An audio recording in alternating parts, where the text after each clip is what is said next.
The new year was already over. Life was supposed to feel normal again. But during the first week of January, something felt off. These are three true stories that happened when no one was paying attention.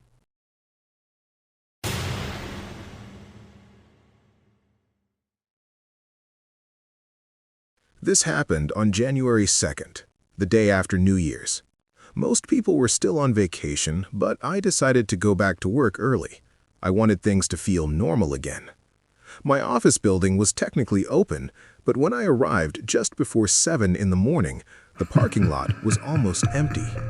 Not completely empty, just quiet. The lobby lights were on, but the security desk was unattended. No guard, no sign, just a half-finished cup of coffee sitting near the monitor, like someone had stepped away for a moment and never came back. I remember thinking that was strange, but not alarming. People get careless after holidays. The elevator ride up to the 3rd floor felt longer than usual. There was no music, no announcements, just the low mechanical hum and the faint vibration under my feet. When the doors opened, only half the hallway lights were on. The rest were dark, leaving long shadows across the carpet. My office door was unlocked, exactly how I had left it before the break. For the first hour, nothing happened. I answered emails, organized paperwork, and enjoyed the silence. It felt peaceful, almost relaxing. That's why the sound stood out when I finally heard it. A soft scrape, like a chair leg moving across the floor. It came from somewhere down the hallway. I assumed someone else had come in early. I stood up and looked through the glass panel on my door. The hallway was empty. No movement, no voices, just still air and humming lights. I told myself sound travels oddly in empty buildings. Then I sat back down. About 10 minutes later, I heard it again. This time, it sounded closer, slower, almost like footsteps, but hesitant.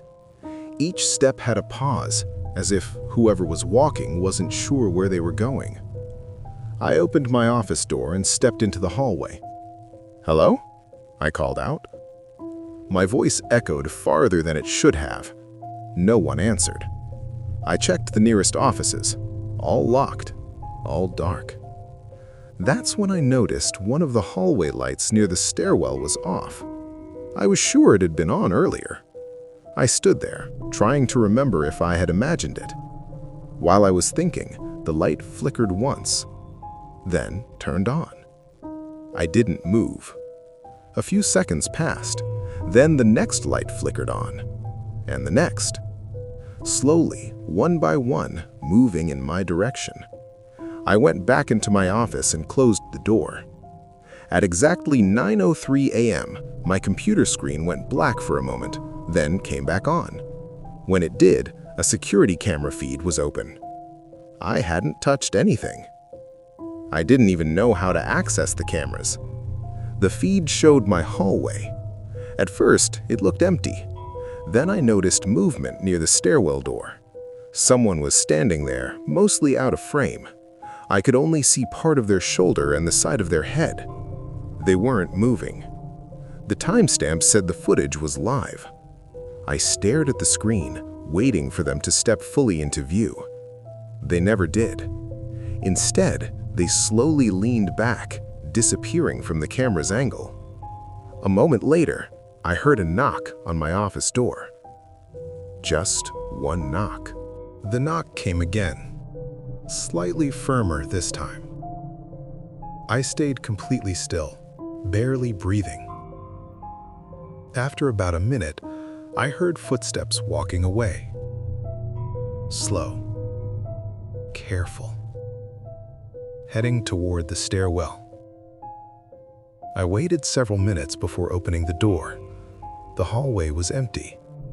The stairwell door was closed. All the lights were on.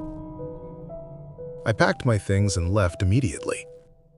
Later that day, I emailed building management to ask about security coverage that morning. Their reply came a few hours later. According to their records, the building had been officially closed until January 5th. No staff. No security. No one should have been inside. I still think about that morning sometimes. Not because anything supernatural happened, but because the security feed opened on its own. And I still don't know who knocked on my door.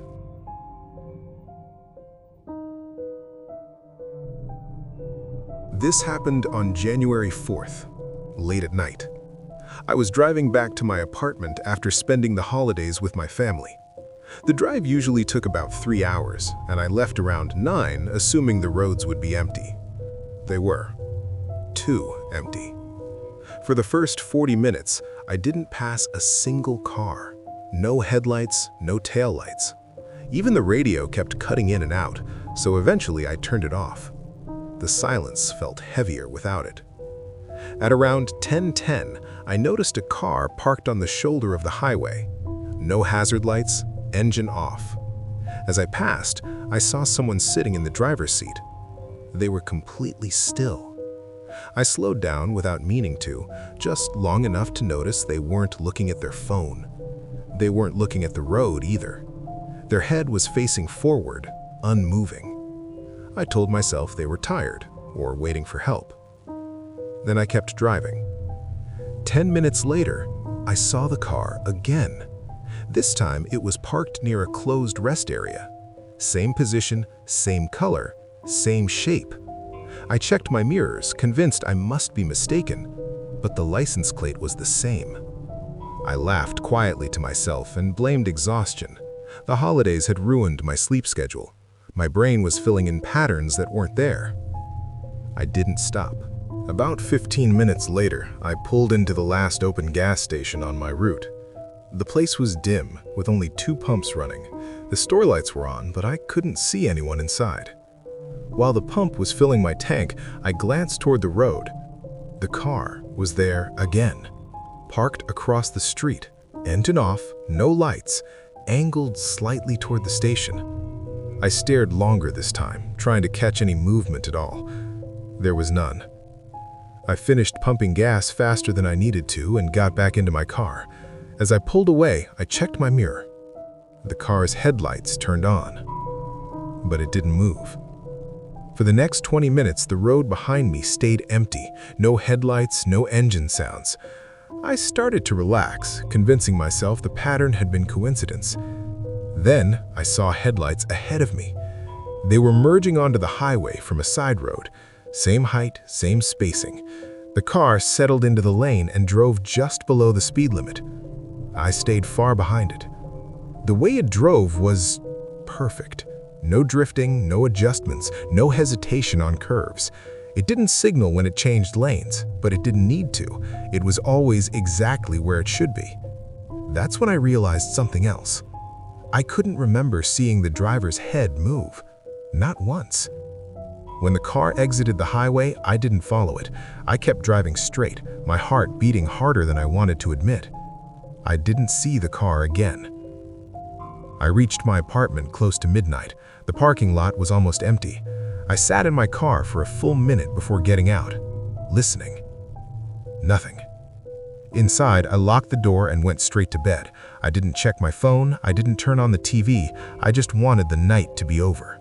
The next morning, I woke up to a notification from my dashcam app. It said a clip had been saved automatically due to unusual activity.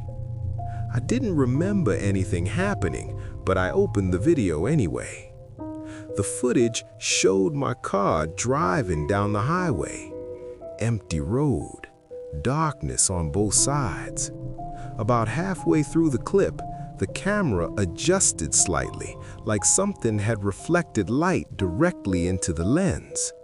For just under 2 seconds, I could see the inside of another car through its windshield. The driver's seat wasn't empty, but the person inside wasn't looking at the road. They were looking straight into the camera, not smiling, not blinking, just watching. The timestamp said 10:47 p.m. That was the exact moment I remembered feeling uneasy. The moment I checked my mirrors and saw nothing behind me. I watched the clip again and again. The angle was wrong. The distance didn't make sense. According to the footage, the car had been close enough to trigger my dash cam without ever appearing in my mirrors. There were no other saved clips, no errors, no missing data. Just that one moment. I still drive that highway sometimes. I still check my mirrors.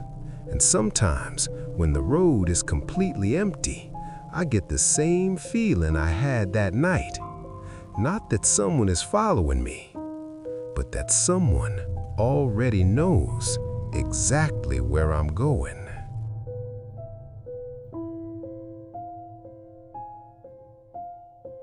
I returned to my apartment on January 6th, late at night. I had stayed with a friend for a few days after New Year's, mostly because my place felt too quiet during the holidays. When I finally came back, the building felt the way it always did after midnight. Silent, still. The hallway lights were on, but the air felt stale, like no one had walked through there all day. I checked my door before unlocking it. It was locked. I remember testing the handle twice, just to be sure. No scratches, no signs of damage. Everything looked normal. I went inside and locked the door behind me. The apartment smelled different. Not bad, just unfamiliar, like the air had been moved around recently. I told myself it was probably because I'd been gone for a few days. I set my bag down near the couch and looked around. Nothing seemed out of place at first. Furniture where it should be, windows closed, curtains untouched. I went into the kitchen to get a glass of water. That's when I noticed the chair. I always push the dining chair fully under the table. It's a habit. That night, one of the chairs was pulled out slightly, just a few inches. Enough to notice, not enough to be obvious. I stood there longer than I meant to, trying to remember if I had rushed out the last time I was home. The memory felt unclear. I decided not to think about it. While unpacking, I noticed my shoes by the door. I keep them lined up neatly. This time, they were still there, but angled differently, like someone had gently moved them instead of stepping over them. Again, there was no proof, just details. I checked the bathroom, then the bedroom, closet closed, bed untouched, windows locked. Nothing suggested anyone had been inside. Around 1 in the morning, I turned off the lights and went to bed. The building settled into its usual nighttime sounds, pipes clicking, something shifting in another apartment. I was almost asleep when I heard it. A sound from the living room. Not footsteps, not a crash, just something soft, like fabric brushing against fabric. I held my breath and listened. It didn't happen again. After about 30 seconds, I told myself it came from somewhere else in the building. I stayed in bed and eventually fell asleep. In the morning, everything felt normal again. Sunlight filled the apartment. The space looked ordinary, familiar. Then I noticed my coat. I had hung it on the back of my bedroom door the night before. That morning, it was hanging inside the hallway closet. I stood there, staring at it. There was no reason for it to be there. I hadn't opened the closet since coming home. I tried to replay the night in my head, searching for the moment I might have moved it without realizing. Nothing came to mind. Before leaving for work, I checked the apartment one more time. That's when I saw the footprint. It was faint, barely visible, a partial footprint on the bathroom tile, like someone had stepped there with damp feet. The size looked close to mine, but the shape wasn't quite right. I wiped it away without thinking. That night, I slept with my bedroom door closed. Nothing happened. No sounds, no movement, just silence. The next morning, my alarm went off earlier than it should have. When I checked my phone, the alarm time had been changed by 1 minute. I stared at the screen, waiting for it to make sense. It didn't. I live alone. No pets, no roommates. I never installed cameras. I never found anything else out of place after that. The apartment stayed quiet. Normal. Still, sometimes when I come home, I pause before unlocking the door.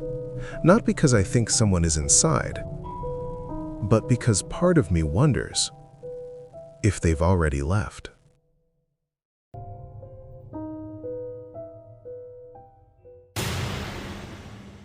Nothing in these stories was ever explained.